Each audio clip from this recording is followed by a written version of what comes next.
Hey, we're live, and welcome to another episode on the C47's channel. Hey, David. Hey, 3 Plus. Thanks for coming by. And it's Wednesday, July 29th. It's just 9 a.m. Pacific here on the west coast of the United States. And I am Jem Schofield, and welcome to the C47.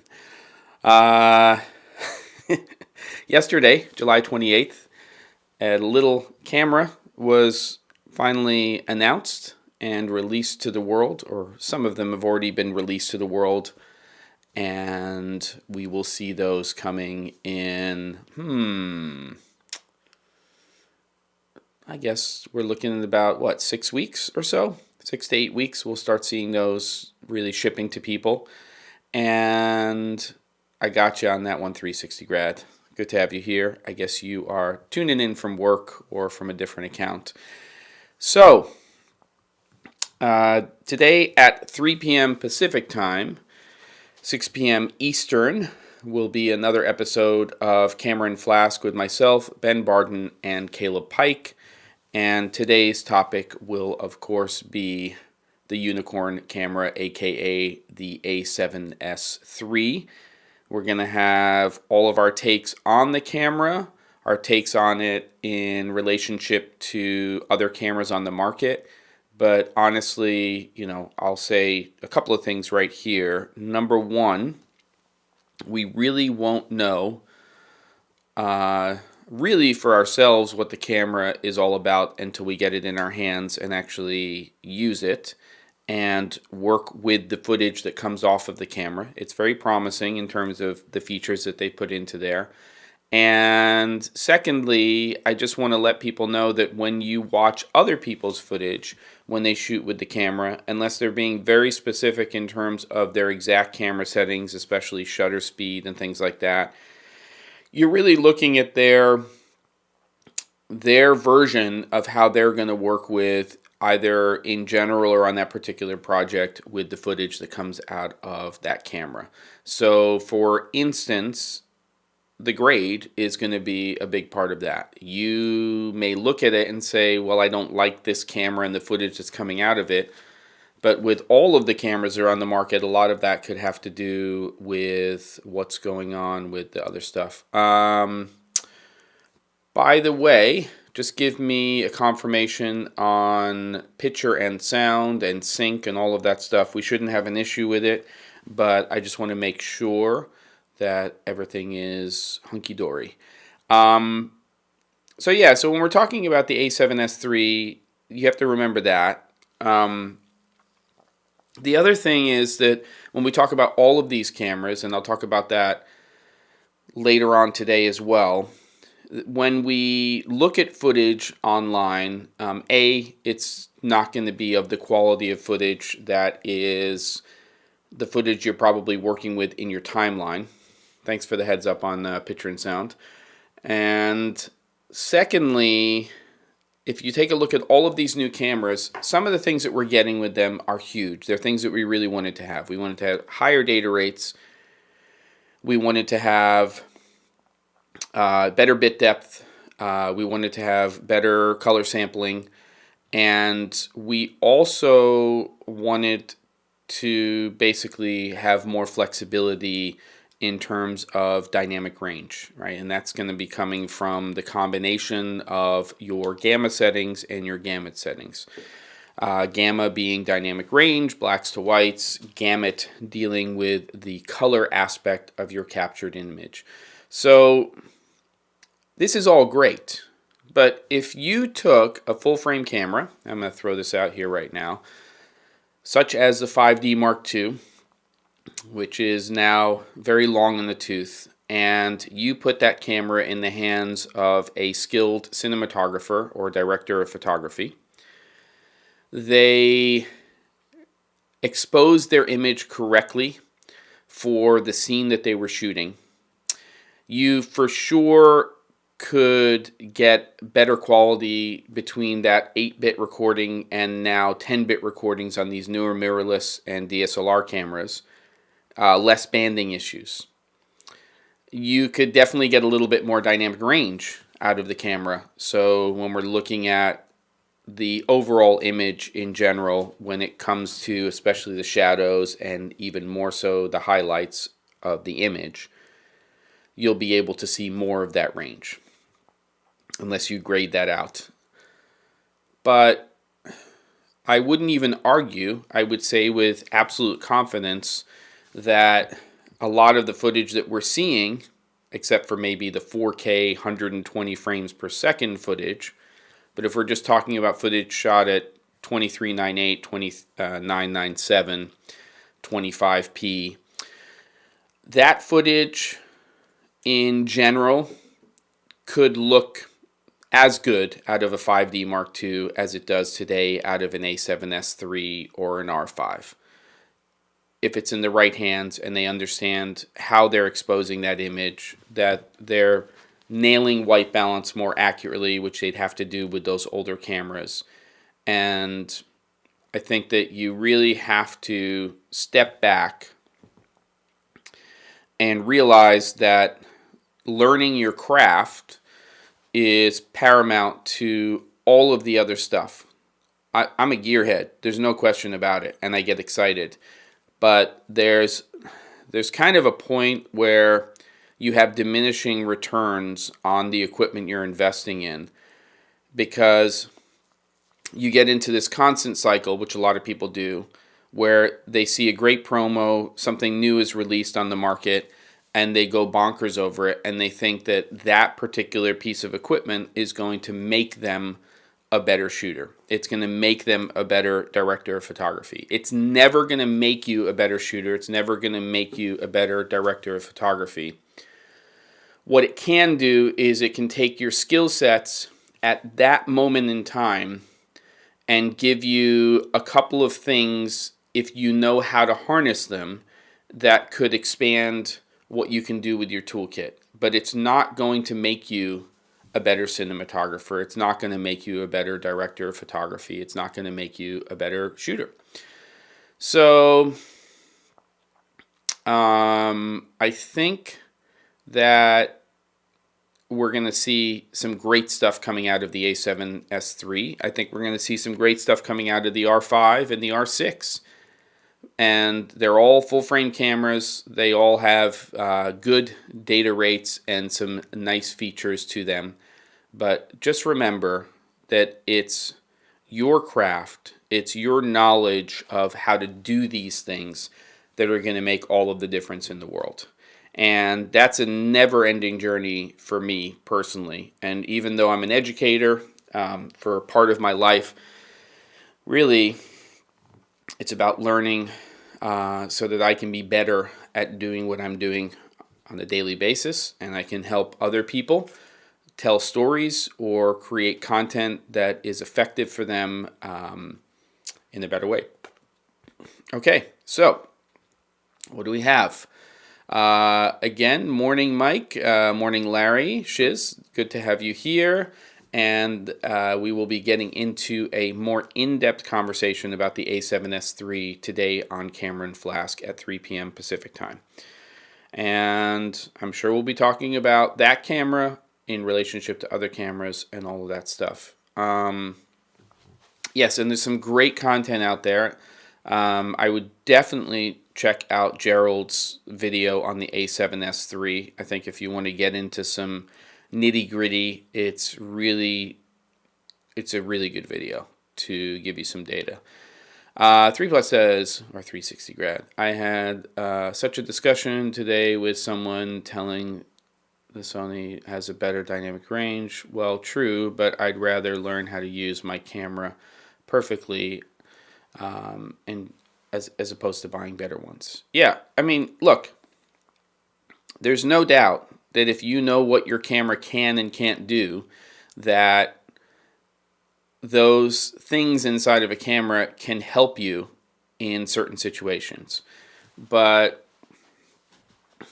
I just feel like you can get into a pretty ugly cycle, and it's it's a messy place to be, and it can be quite addictive. So do as you will. And there you go. All right, so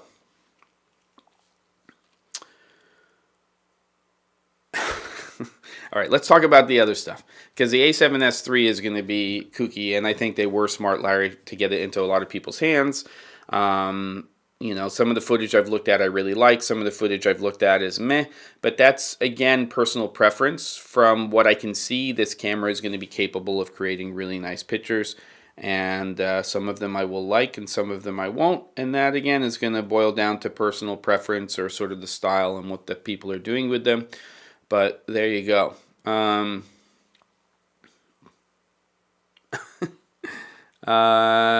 Good. Okay. So comments can come up here, which is great, and I'm glad that some people are here. This channel has been running for a while. It's a channel that I kind of ignored in the beginning. I started up with the channel, I'm going to say 11 years ago that I basically started the channel, but I didn't really push any content there in earnest until probably about, maybe I'm wrong about this, I'm going to say a year and a half. Maybe it's 2 years, but in earnest to the YouTube channel, even though I've taken older videos that I used to create and push to my website, and I've put some of those older videos on the channel, it's really the last year and a half or so that I've been putting a lot of focus on there. Maybe it's closer to 2 years, but it's but there's the deal. So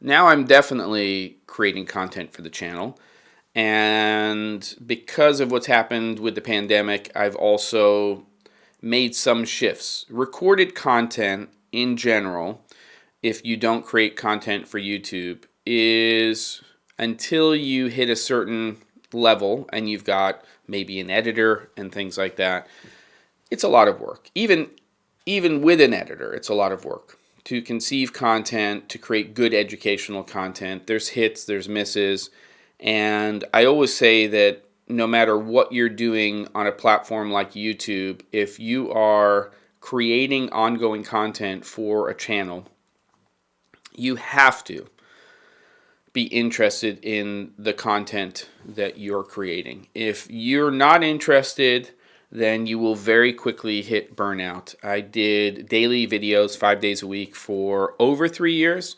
I would say that the first 2.5 years were really interesting to me, which is a pretty long period of time.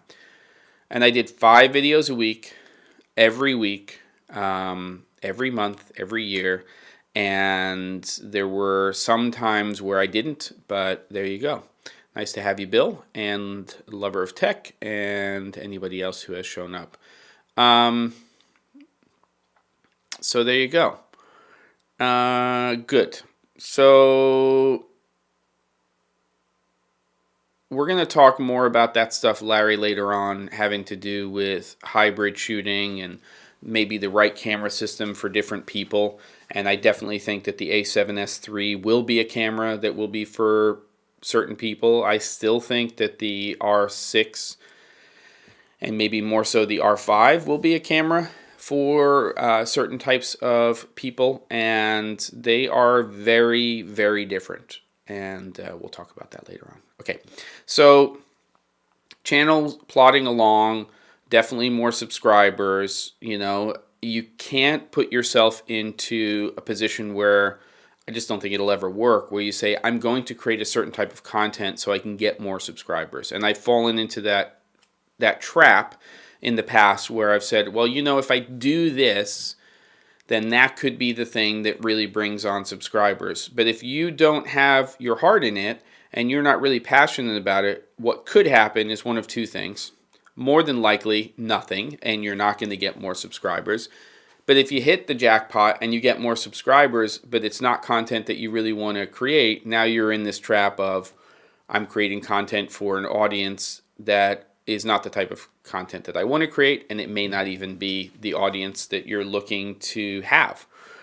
So, hey, Prakash, thanks for stepping in here. Prakash is a fantastic stills photographer who also does some great video work, who's based on the East Coast. And we have broken bread many times. Please Trevor says, please tell me there's not another camera coming. There's always another camera coming. You know that. So, yeah. So here I am, and I'm continuing to create content on this channel. I'm still creating content for manufacturers in and around their products in different product categories. But I reached out to YouTube about 3 weeks ago because I looked at the monetization options that exist. And I've talked about this on a previous live stream. They have some weird criteria because I think they want to compete with Twitch, where they say that if you want to have membership on your site, if you're a gaming platform or you're creating gaming content, 1,000 subscribers. But if you want to create content that's specific to an audience and you want to have memberships and you're creating any other type of content, it's 30,000 subscribers. Well, I've got a piddly 7,700 subscribers. So, yeah, there you go. And so what I've been thinking about and what I reached out to YouTube about was saying, hey, can there be an exception here? Because what I'd like to do is dedicate some additional time every week to create content that goes beyond what I'm able to do regularly. And you could argue that I could create that content as free content on the channel, but when you have to spend more time creating in-depth educational content, it takes more time, and it needs to be somewhat justified. So I don't think 8,000 subscribers is great, but it's okay, Trevor. But I'm not going to force how my channel grows. But I do know that the subscribers I have, I believe, are people that are interested in the types of conversations that we have. So they want to get better at their craft.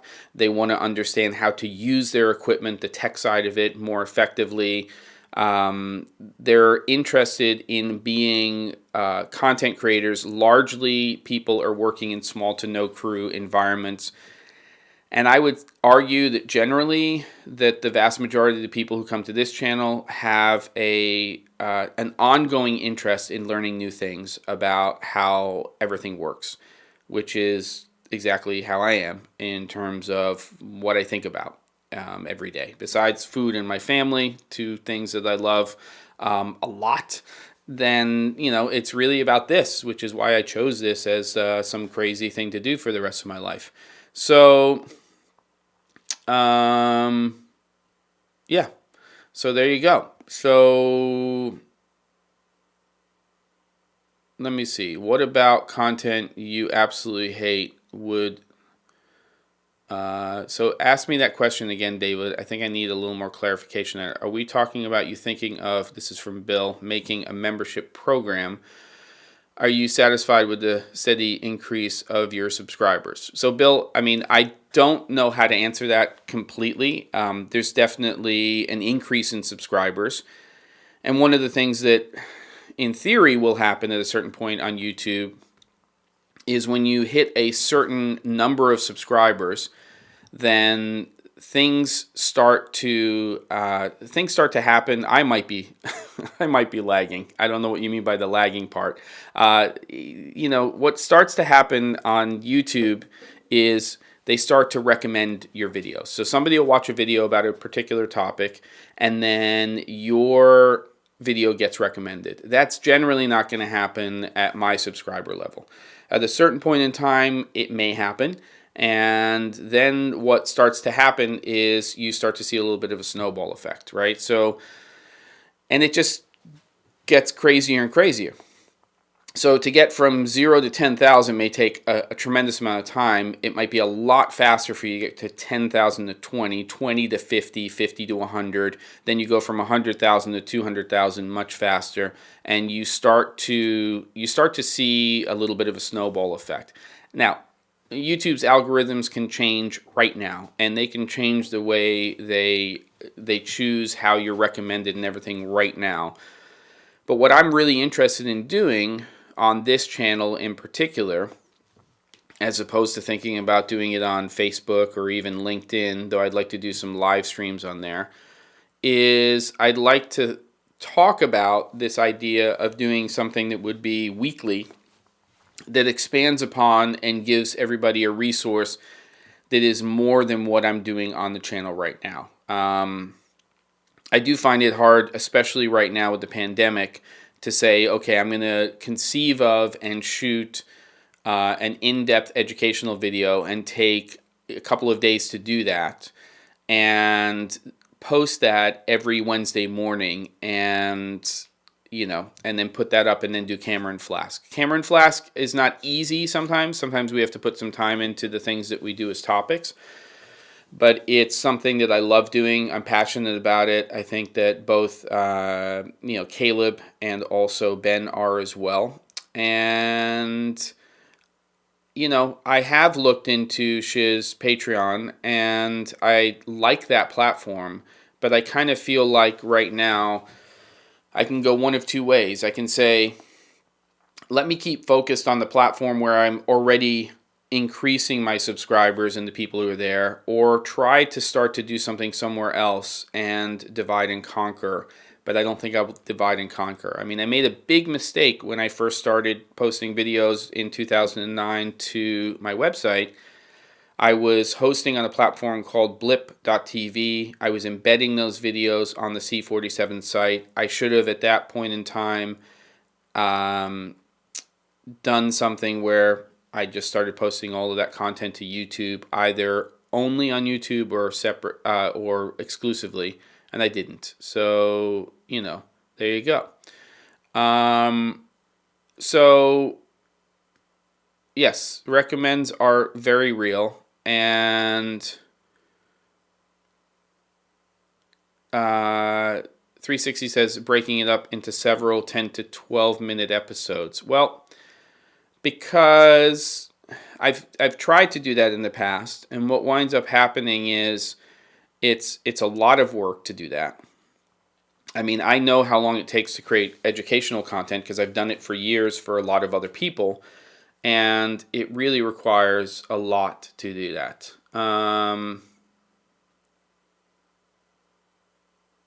So you said don't do content you're not passionate about. So what about stuff you hate? Oh, well, you could be passionate about hating something, I guess, David. But and I've thought about, like, I've toyed with ideas like the brown box video idea, where it's not really an unboxing video. It's more about getting something from somebody that I know or from somewhere and opening the box, not knowing what is in there, and then figuring out a way to use it in production. I like that idea. Am I actually passionate about it? Probably not. But what I am passionate about is figuring out how to use new pieces of kit or kit that I own more effectively to get better at my craft. And when I say new, I'm not trying to contradict what I said at the beginning of the stream. I do get equipment that comes in sometimes and have to figure out how to use it. And sometimes that's equipment that people are looking to buy. But yeah. So there you go. I don't know what shade channels are, but I'm too old to know that. I think I get an idea of what that is. I believe that there's a lack of people that have professional knowledge on YouTube. Most watch some tutorials and they suddenly become educators. Yeah, Bill, I mean, I think that one of the things that you have to separate on YouTube is that there are great aspirational content creators out there. And that doesn't mean that those people are not great at creating content and they're not good at their craft. But they are creating content that makes people aspire to being great at what they're doing, but they're not actually making content that's educating people on how to get better at their craft or having greater technical knowledge of how to use the tools that they will then use to get better at their craft. So hopefully that makes sense. So I'm going to throw some ideas out there, and I'm going to be looking at the chat now very seriously for some things. I don't want to create content that necessarily other people want me to create, because that's not how you do this. But I do want to get feedback on some of the things that I've been thinking about in terms of ideas for content creation, and then see what you think. Let me just see if there's any things here. Pay you for YouTube Basic, pay for my ad blocker. For YouTube Basic to pay for my, I pay $2 via Patreon to the channels I watch, 10 to 15 channels. It is what I can afford. Got it, Robert. That makes sense. Seems like a lot of YouTube folks in this arena rely heavily on reviews and tutorials for growth, but not many of them should be doing that considering their lack of real industry experience. What I liked about your C200 series was that it was not much at once, but split into several topics like set up the menu, exposure, etc. Jem, what kind of people do you want to reach? About noobs, semi-pros, pros. Okay, good. So that's all good stuff. So let's just break this down for a second. Gerald, I think that your comment makes a lot of sense. I know for a fact that going forward, I am not interested in creating review videos. So I've gone down that route where I have really good relationships with lots of manufacturers where they send me product, and I'm just never going to do that as well as some people are going to be doing it online. The reviews and everything else, and making flashy, sexy videos about a brand new product. It's not that I can't do it. I don't have interest in doing it. And really, when it comes down to it, the type of content I want to create is educational content. So, when we take a look at something 360 Grad and David like the C200 series, you have to understand that that is a series that I conceived and I created the videos for, in the sense of I produced and directed that series and was also the on-camera person who delivered that content. But that was a paid production. So that's Canon, and they're hiring me to do a production where I get to work with them on locations. I get to hire the crew that I want to use, the equipment that we need to realize that, an editor to actually edit the series. So it's very, very different than creating content, at least for me, on the channel. And part of that is also, I guess, if you're at the point where you have hundreds of thousands of YouTube subscribers, you are probably, through affiliate sales, through possibly memberships, through other relationships that you have, maybe sponsorships, you are generating enough income to dedicate even more and more of your time to creating that content. And it doesn't mean that I don't have an interest long term. Hopefully you don't mind listening to this. I don't know if this is even interesting at all. I might just be talking out of my ass, but at least it's the things I'm thinking about. It's not that I don't want to continue to create content for outside companies, but if I were looking at the ideal situation for what I would want to do every day in my life, it would be, plan for content that I'm going to make every week on this or some other platform, and conceive of that content, shoot that content, edit that content, sometimes have it be live content, so there's interaction, and that's a little trickier. So I think the A10 Mini Pro could be an interesting implementation of that for multi-camera live education. There's some downsides to that, which I'm going to talk about right now, which is, number one, I really need YouTube, if that's the platform, to come out with something that's very similar to Zoom, where you can have a percentage of people that come in and they can have visual interaction with you beyond just the chat, and then there's certain people who are just attendees who are watching that content. And I think that's kind of taking Hangouts to another level and integrating in a different way onto the YouTube platform. So you're not doing these weird workarounds where I'm taking Ecamm Live, I'm using a virtual camera, I'm pushing to Zoom, but that's basically content that's getting pushed to the YouTube channel, because then you get to see, as an attendee, the interaction. But because Zoom is the platform, all the Q&A is on Zoom, all of the interaction is really happening on Zoom. You could still have a moderator on YouTube checking the chat, but I think that's really getting kind of tricky. So it's really, it's like, I have no problem with creating sponsored content, but you have to be very transparent about the fact that it's sponsored content. And I do get hired by companies to create educational sponsored content around their products. It has to be a product that I believe in. If I don't believe in it, I'm not going to do it. There have been times where I haven't done the content because I'm like, there's no way I'm ever going to use that product. There's been other times where I've said, I don't think it's a product that I would actually use, but send it to me. And if I feel like it's a product that is useful to not only myself, but I could see other people using it, and it has to hit certain criteria in terms of price point, features, and things like that, then I might create that sponsored content. But that sponsored content is not the content that's our weekly content that's up on the channel, or mine, or Cameron Flask, and that kind of stuff. So that's there has to be a distinction there. But first and foremost, whatever I'm doing, I'm always approaching it from, at least on this channel, not in my real world work that I do for clients, but I'm always focused on education as what that is. And then I've done courses on lynda.com, LinkedIn Learning. I've done courses on MZ Pro.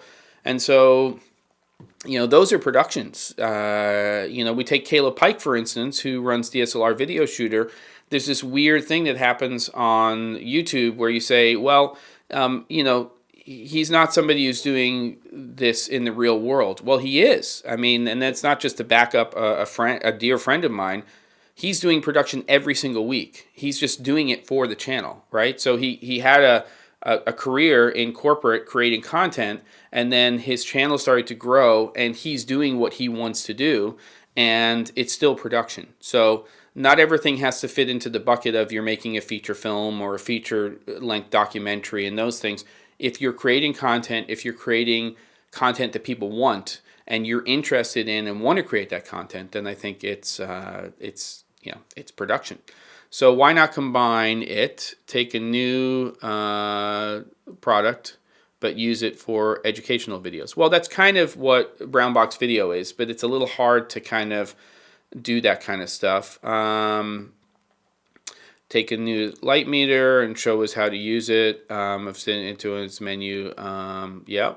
That's really what the idea was for that.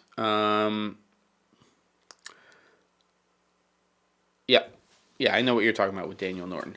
So here's my idea. And I'm not trying to make this long-winded. I'm just it's a stream of consciousness in terms of the things that I'm thinking about.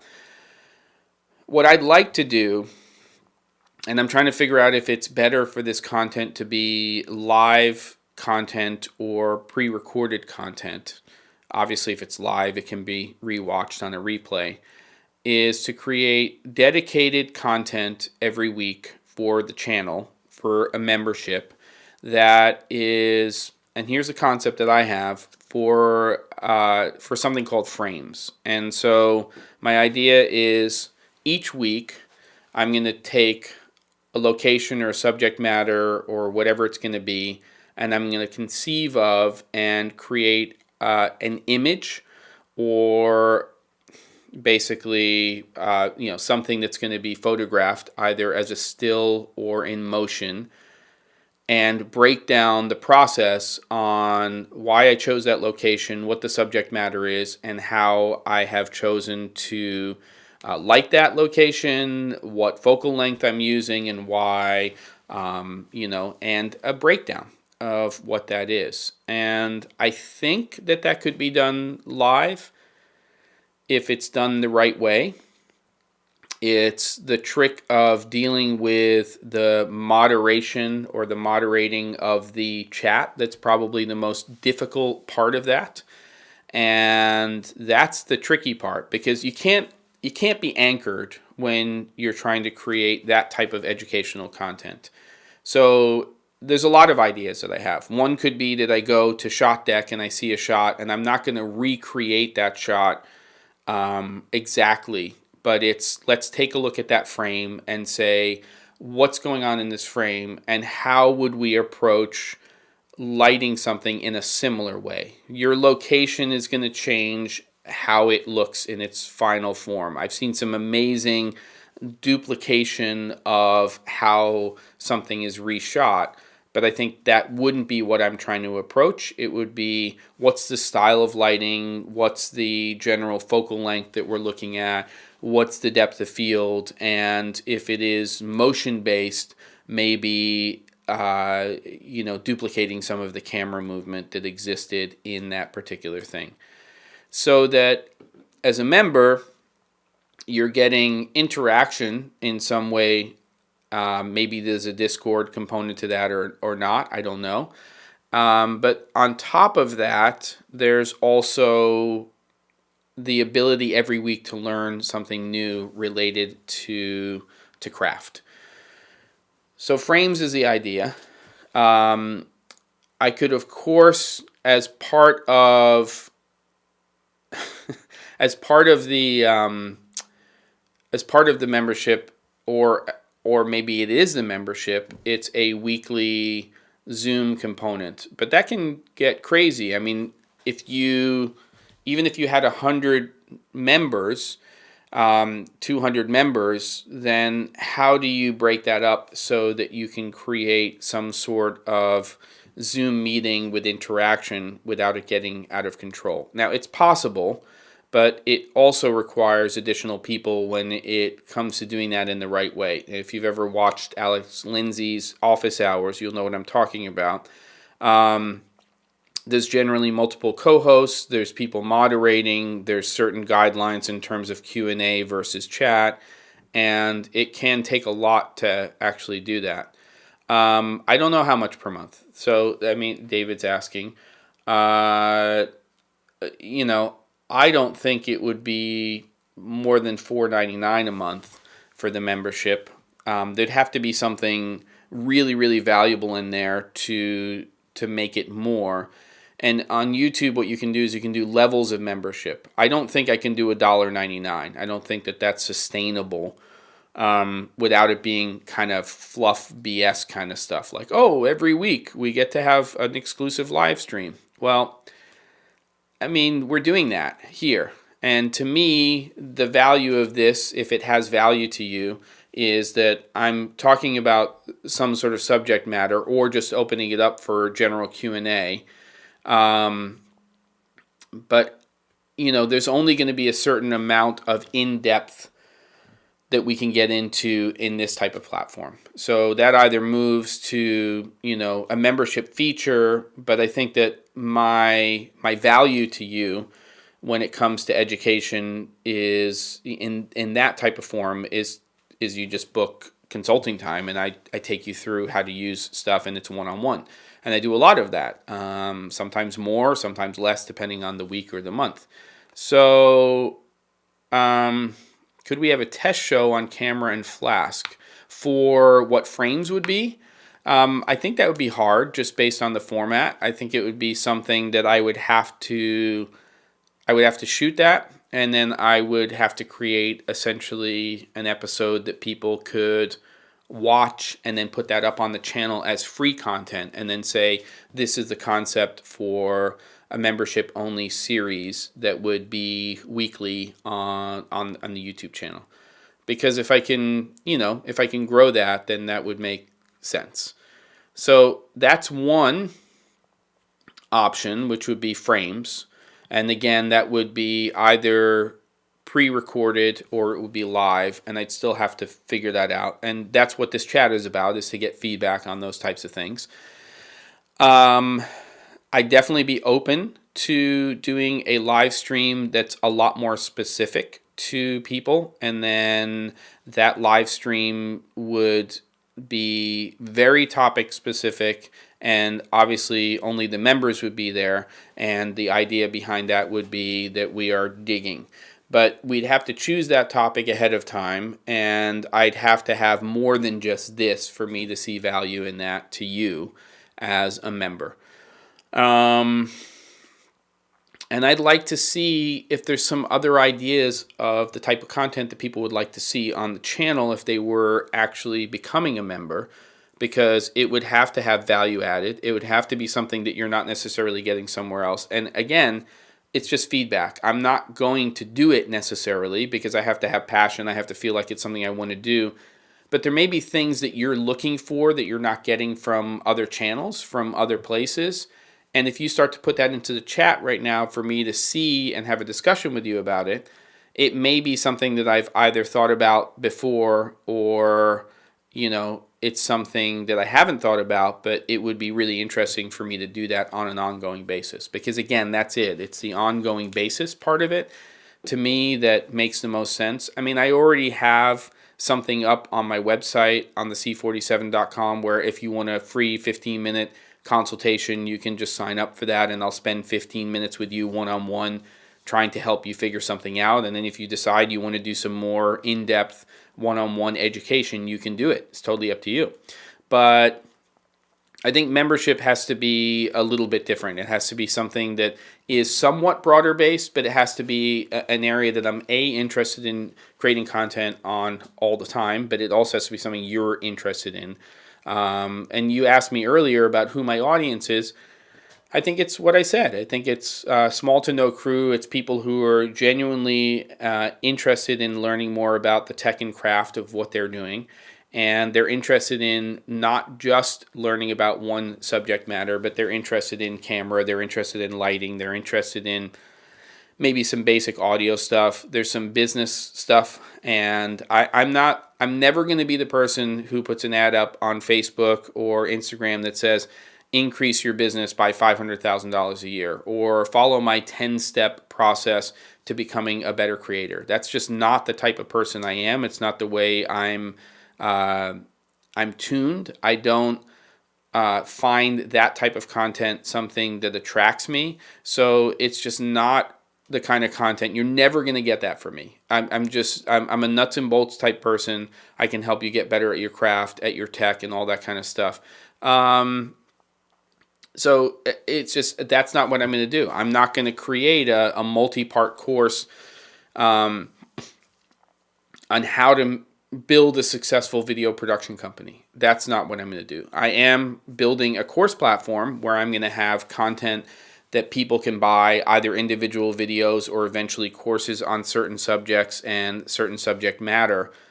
So that's also not something that I'm trying to do in membership. I'm really trying to create ongoing content that you'd want to have, that is primarily timeless in terms of how you can apply what you're learning, and occasionally maybe some timely stuff too.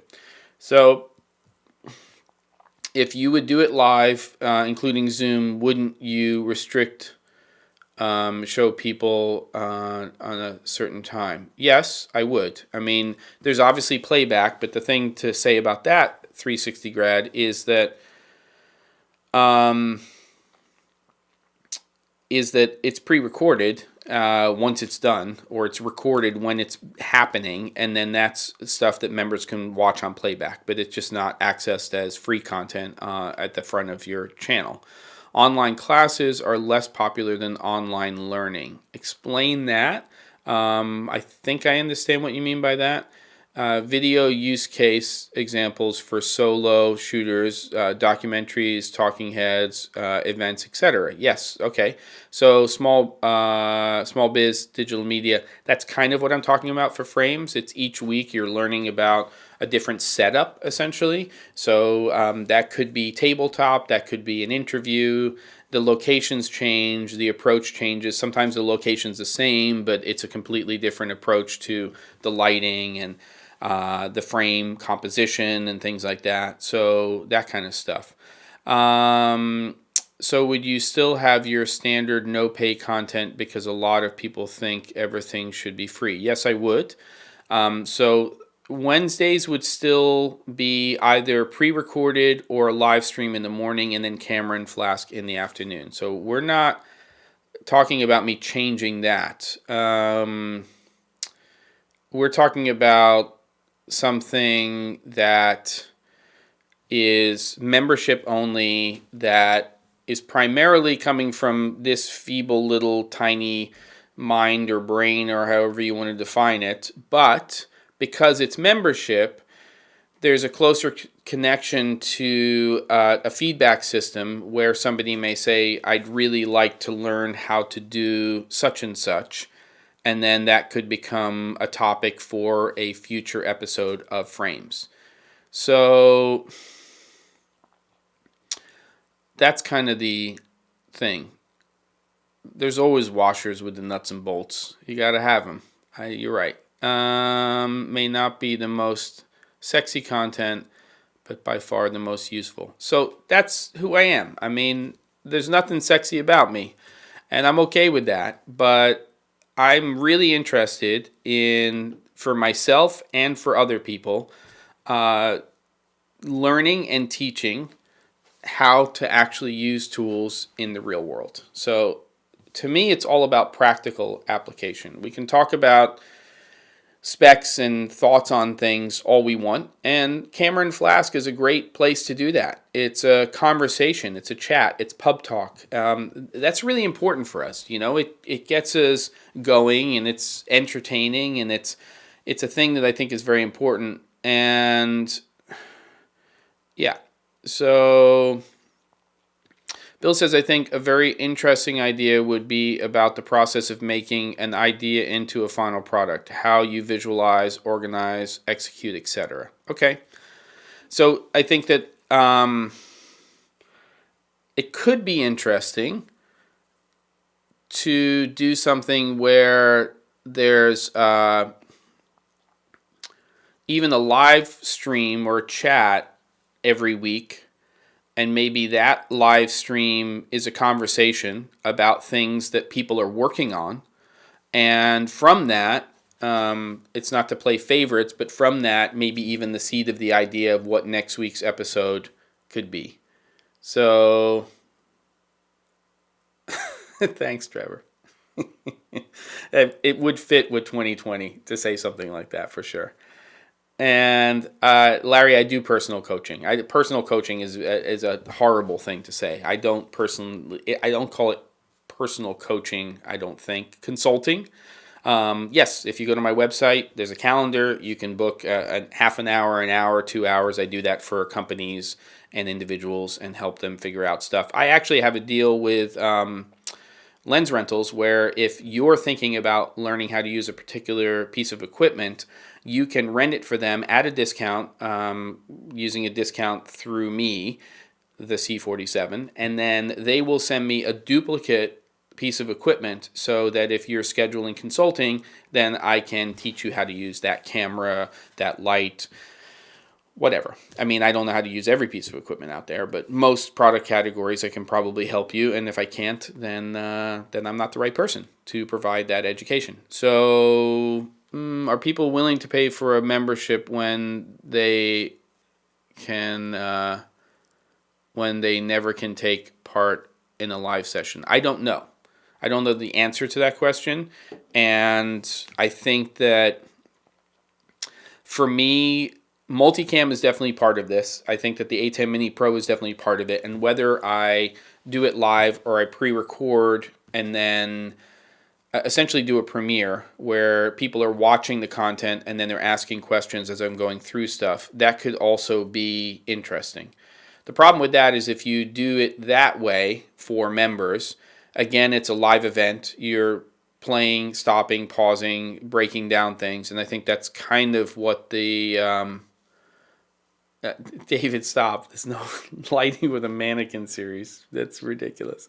If the content would be useful, I would be down for paying for it, but I never can participate live. But if I could never, it would be kind of frustrating. I like the suggestion of one live stream a week. Okay, so maybe membership is, and again, this is where you start to get into tiers because you start to dedicate even more time to it, but maybe membership is a 30-minute live stream just to have a Q&A with members about things that they're dealing with, answer questions, that kind of stuff. And then there's an episode of Frames every week, which is pre-recorded, which breaks down and teaches a certain subject matter. And then members will be able to somehow have communication, Discord or something else, where they can ask additional questions. So remember, when you do that, you talk $4.99 a month, that can be a tremendous amount of time that's dedicated from the content creator. And there's so much great free content out there. But it's about creating content that is valuable to the member, right? So, the people who are listening to the Wandering DP podcast get to do that for free. But if they want interaction, then they have to go to the Patreon channel and they have to become a member. So that's yeah. So Bill says if you did not make a membership plan and offer the same videos for free in your channel, along with a good marketing push, don't you believe your benefit would be greater in the long run? I don't know.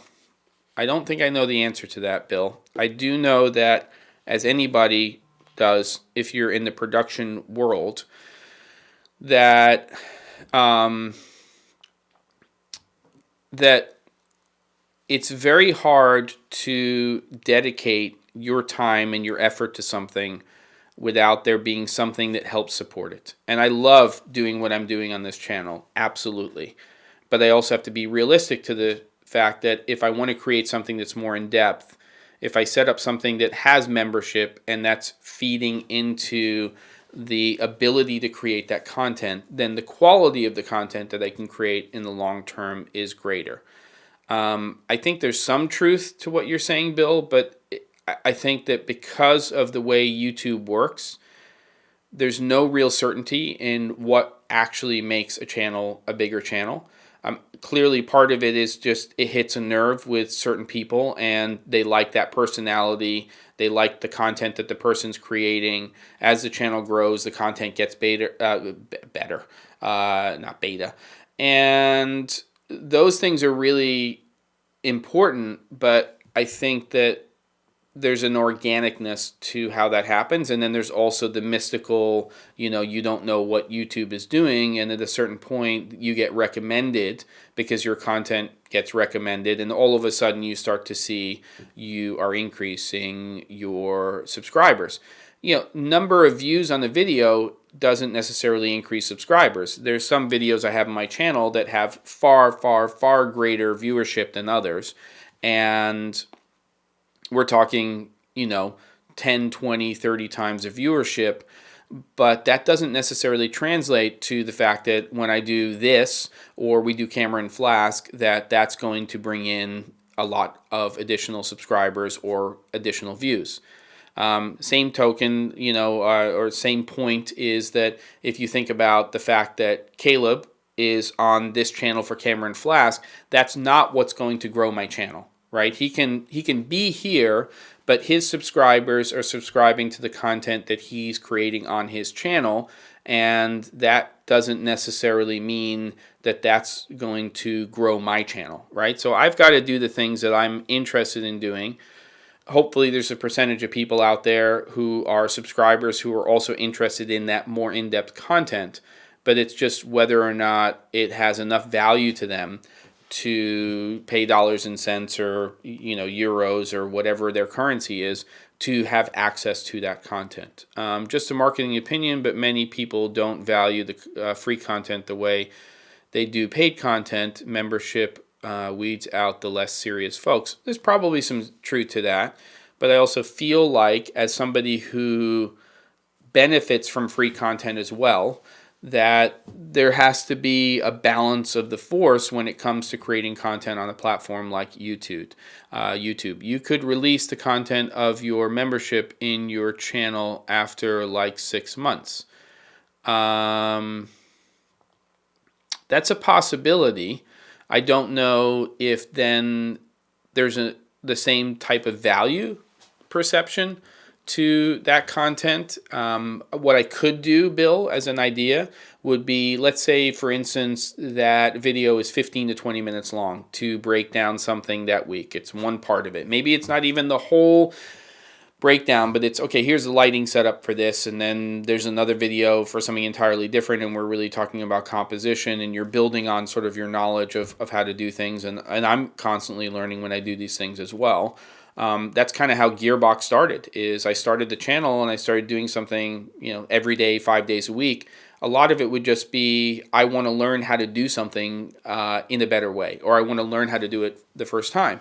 So maybe there's a shorter version of that, and not necessarily a trailer, but there's a basic breakdown, and then when you have membership, you get the full breakdown, the more in-depth content.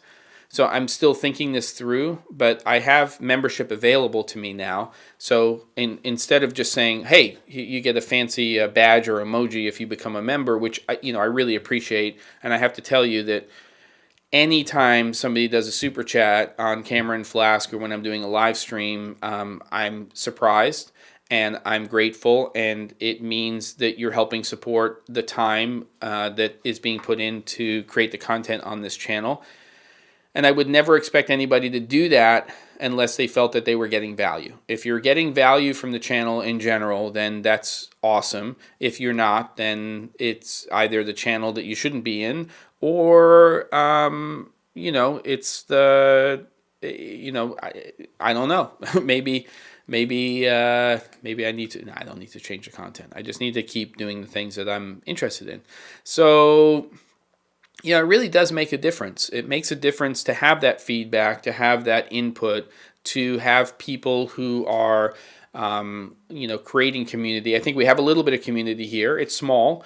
It's not like I have 7,700 subscribers and 500 show up to a live stream. But live streams are hard because they don't happen at times, as 360 Grad is saying, that are necessarily convenient to everybody, right? So we chose when Cameron Flask happens because it was sort of the middle ground. Ben suffers from it because he has to do it generally at midnight for much of the year. It's a little bit easier for Caleb and I, though I don't necessarily like to always drink at 3 o'clock in the afternoon, but it's just kind of the deal. So the idea right now is frames. It is an ongoing series for members that breaks down different things.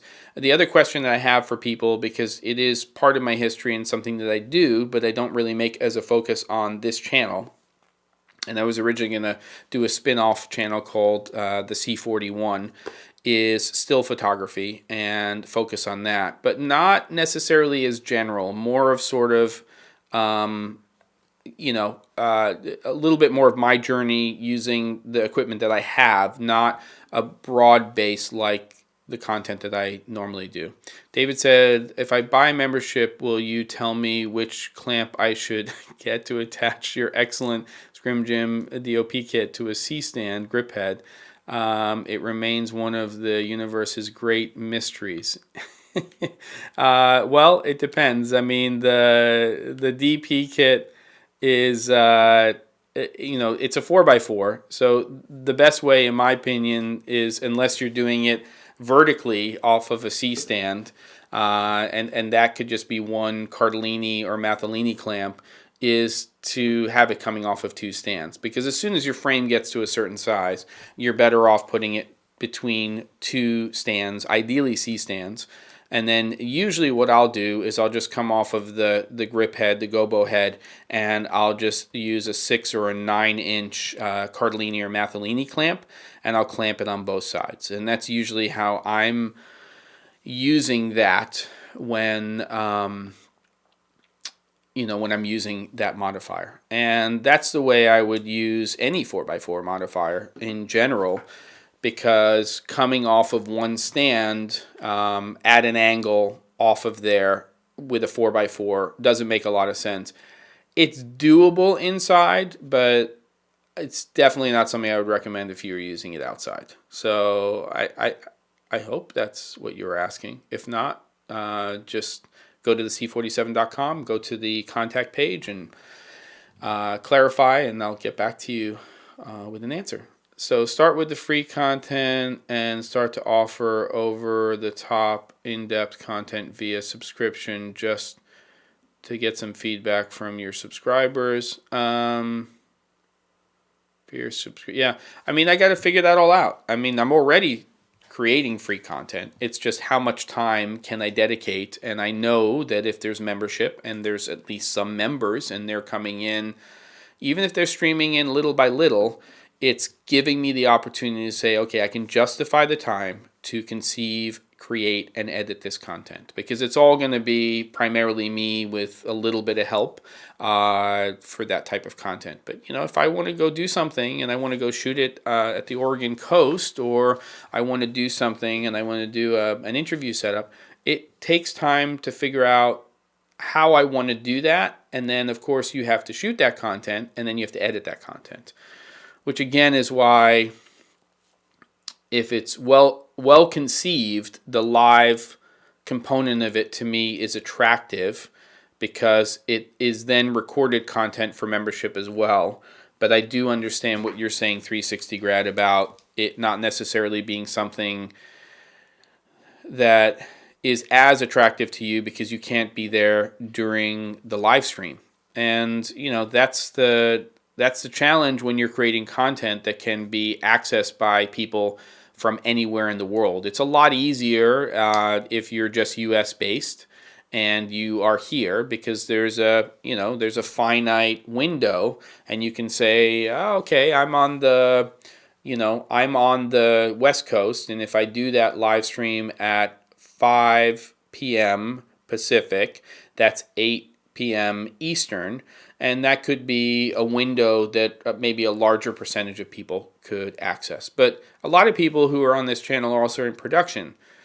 So if you're freelance, you and your schedule can change drastically. So you may be accessing that content every week as recorded content. But if it has value and I can deliver it in a way that I'm still acknowledging the questions that are coming up, but it makes sense to the viewer when they're watching it on a replay, then I don't necessarily think that that's bad. But I don't know.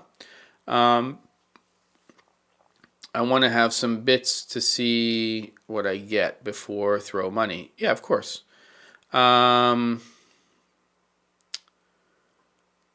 Is he looking at the chat? Ray's saying, I am. Do you mean right now, or do you mean in general? Or is there something that I'm missing? Tell me, Ray, if I'm missing something when it comes to the chat. I see that you posted that you're freelance, and you posted, is he looking at the chat? And I'm reading everything there. I would be about to do live streams 5 p.m. Central and after. Got it. Yeah, and that's going to be a challenge. I think that, when you do that kind of thing, you're not going to make everybody happy. So I think that I'm probably leaning towards membership being something where there's some sort of live stream or Zoom meeting or something like that exists every week at a predetermined time. It may shift sometimes, because remember, I'm also a small business that does production, and that's not always going to happen. It's not, I try to pretty religiously do Wednesdays at 9 a.m. Pacific, 3 p.m. Pacific for the two things that I do every week. Sometimes if I've got a job coming up, I'll make sure that, which hasn't happened a lot lately, I'll make sure that the content at 9 a.m. is pre-recorded. And then very occasionally, as you know, if you come to Cameron Flask, we have to push and we'll say there's not going to be an episode this week. But we try to make sure that that's pretty consistent overall. And then maybe part of membership also is that when a new piece of equipment comes out that everybody's excited about, I do my research, I spend time, a few hours going through that, and then we basically do a kind of impromptu or scheduled live stream to discuss that, answer questions, help people figure stuff out. So a little bit more in depth, and say, okay, we know that there's going to be an announcement on an A7S III or the R5 on such and such a date. So 2-3 weeks prior to the announcement, when we know that it's happening, what I do is I schedule a members only chat or live stream or Zoom meeting for that particular topic, and we discuss that and only that. So there you go. Okay, I was just making sure this was an interactive video. Other channels are just streams with no interaction. Not on this channel, Ray. If we're doing a live stream, The chat is live, and if you have a question, feel free to throw it out. I'm not going to go for much longer because I'm actually prepping for a relatively good size still photography job. It's 3 days of production. It's going to happen tomorrow, Friday, and Monday. We're doing it for a school. We have 26 locations. It's all scheduled out. I start tomorrow, arrival on location at 6 a.m. to actually get landscape photographs, and then we start to move into photographing different parts of the school. And what's interesting is that we're using obviously natural light for some of the stuff, which is why I'm getting there at 6 a.m. We're going to be using off-camera flash, so I've got 2 speed lights that I'm going to be using with the XT4, and then we also have 3 800 strobes. So we've had in our kit for a long time 3 Alien Bees B800 strobes, and we'll be bringing those as well with some modifiers so that we can overcome certain locations. There's definitely places that we'll be photographing where we want to see outside and we want to feel the nature of what's outside of the school.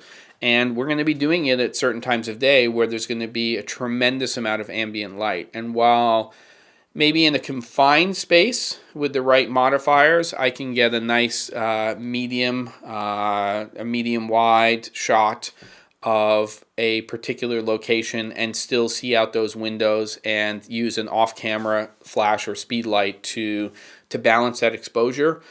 It's really going to be those 800s that probably being bounced off of a ceiling behind camera that are going to lift the ambience in the space enough so that we can balance the outside and it's just not a blown out mess. And as you know, if you're shooting raw in stills, that's not really what this channel is about, but if you are, you're getting a lot of dynamic range when you're doing that, but you still have to make sure that you're exposing your, let's say, your exterior location where you want it to be, and then you've got to bring up and balance your interior light levels so that you can find that. So, Bill, I cannot do a BTS video about that. And, I find this is a good thing to bring up. I find that when I'm doing paid work, there's a lot of people who are YouTube creators that can integrate BTS and content related to the jobs that they're doing for clients. And there's something mentally for me which is a block, which says when I'm being hired by a client to do a project, I don't feel right about creating content for social media or for a platform like YouTube when I'm doing that work. For me, that's really content that I'm getting paid to create. Most of that content never sees the light of day on my channel because it's specific to a client. And 70 to 80% of what I do for a living is creating content for other people. The content that does see the light of day is when I'm being hired to create and produce and direct educational content for our industry. So there's a wedding filmmaking course that's on MZ Pro with Ray Roman. He's a wedding cinematographer based out of the Atlanta area. And that's a series that I was hired by MZ Pro to produce and direct. I'm not in the series at all. I hired the crew. We chose locations. I even flew out to Georgia to scout that a few months before we actually shot the course and then scheduled everything out. And that's the type of content, along with what we were talking about earlier on, the C200 series, the C300 Mark II stuff that I've done, all of the content I've done for Canon and some other companies. Those are projects that are actual productions where I'm doing all of that, and we get to see in those situations sometimes some BTS footage or some things that kind of show you what's going on. But it's really hard for me to do that, and then I just don't feel like I can do that. Sure, we'll occasionally take a little photograph off of an iPhone or, one of our cameras to show that we're doing something, but it's the furthest thing in my mind when I'm doing work for a client. I just don't ever ever see that that's content that I can create unless it's planned with purpose as part of an educational series. And, a good example of that, Bill, is when I did the series for the C100 Mark II for Canon, and I pitched them the idea of doing stuff with Ryan Connolly from Film Riot. And we went down to Texas, and we shot a whole educational series, and then we obviously shot a lot of BTS footage and breakdowns of everything. And that was the purpose of that series. And on a much smaller scale, because I won't have that crew, I won't have access to those, to that location and that type of stuff. That's kind of what the idea behind frames is that you're getting to see the behind the scenes of how I'm approaching something. Unfortunately, in the beginning, it's probably not going to have lots of talent for many reasons, including what's going on right now, but it will be a breakdown of how I think and how I approach creating frames, if that makes sense. Yeah, and I get what you're saying, 360 grad, about the about the time challenges that you have. Okay, so it's definitely leaning. I mean, we'll see. I'll get some more feedback, but leaning towards it being that content being pre-recorded and then having something that when people can show up, they can do that. Does this video exist in YouTube? Yes, Bill. You can just go to my channel and look at playlists, and you'll see the C100 Mark II series, which has a breakdown, and that's all with Ryan Connolly and the Film Riot crew, basically. But it's not a behind the scenes of Film Riot. It's really a behind the scenes of a short film that is produced and directed by Ryan Connolly. It was the first time he had ever worked with an outside cinematographer, and that was Ryan Booth, who you might know of. And there you go. That's right, small brown fox. It's not an ordinary rabbit. Yeah, from what your client is paying for you. Yep, boom, boom, boom, boom, boom. Let's see. Gotta go. See you later. See you, David. I'm out soon as well. Remember that we have our 3 p.m. Pacific Cameron Flask, which will pretty much be all about the A7S III. Any other feedback that you have in terms of, if you were a member of this channel, what you would want to get out of that membership? Besides maybe one or two cool badges. I don't know. I got to look into software to make badges, I guess. Anybody? What you got? Do you like the idea of frames? Do you like the fact that it will be kind of organic and that each week will be different? I don't necessarily want it to be that you're starting at the base and you're building on skills. I want it to be, we're approaching something and here's how we're doing it, so that it has value to everybody who's a member when they're looking at it. And maybe there'll be some breakdown in terms of technical settings, but it's really about approach and how to go about getting the frame that you're seeing. And my idea is at the beginning of each of these, what you're going to do is you're going to see the raw space. You're going to see right up front what the quote-unquote hero footage is that's going to be created, and then we jump into how it was created and the approach. And the purpose is not ever going to be to say this is how you should do something. And I don't want the content to be something of, well, you could have done it this way. I don't mind dialogue. It's just the point is to say this is how it was conceived and it was approached. Much the same way we approach regular production. We conceive of an idea visually of what we want to do, and then we try to realize that. The end result may or may not be exactly what you conceived of inside of your head. And I think that that's also important because many, many, many, many of us are never completely happy with the work that we create, but that's part of what drives us to get better at our craft and what we're doing. We also go through phases. We go through things where we change the way we like to do things. This definitely phase where people go through and they're like, everything needs to be Rembrandt lighting. And then you start to realize when you're shooting video-based interviews and you're doing 40 of those over 2 to 3 days, that that's a garbage approach to lighting, because everybody's face and the shape of their face and their skin tone, is totally different. You've 40 people, male, female, different ethnic backgrounds, so on and so forth, and you're trying to get that perfect Rembrandt lighting, and you're just constantly adjusting your key in order to get that to be the way that you visually want it to be, and then you're flipping the key and everything else, and then you say, hey, maybe I should look at side lighting and creating a little bit of an ice cream sandwich here for my key and my fill. And then you start to look at other frames, and you're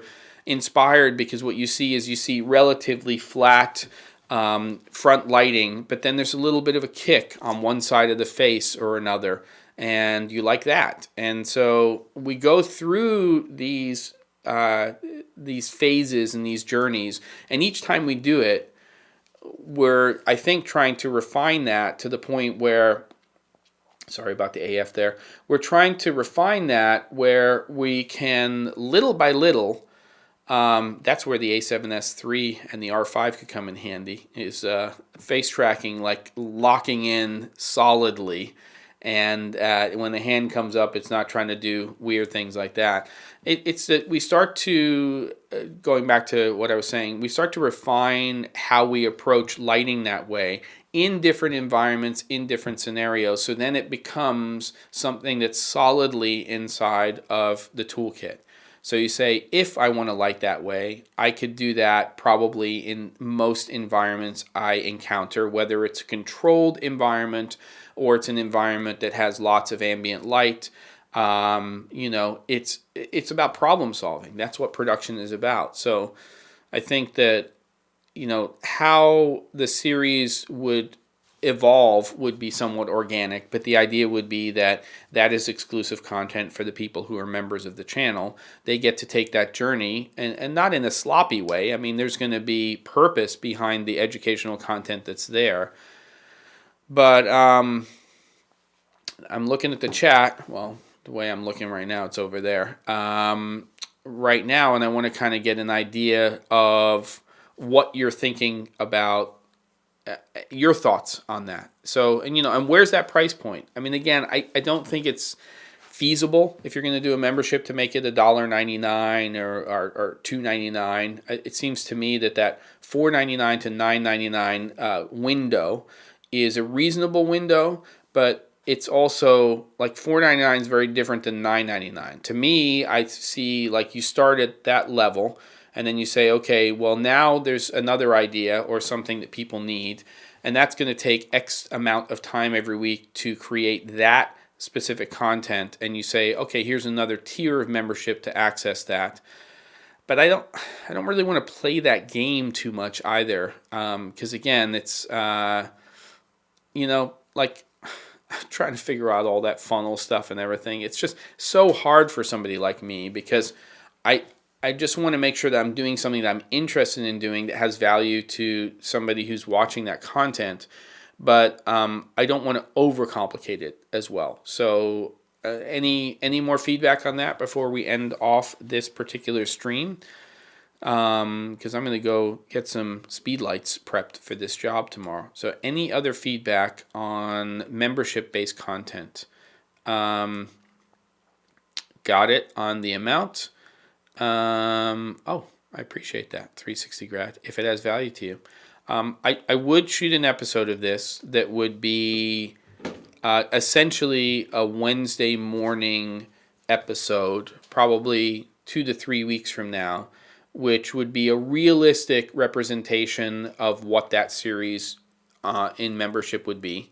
So I wouldn't expect people to just jump in there and do that. I got to think about it a little bit more.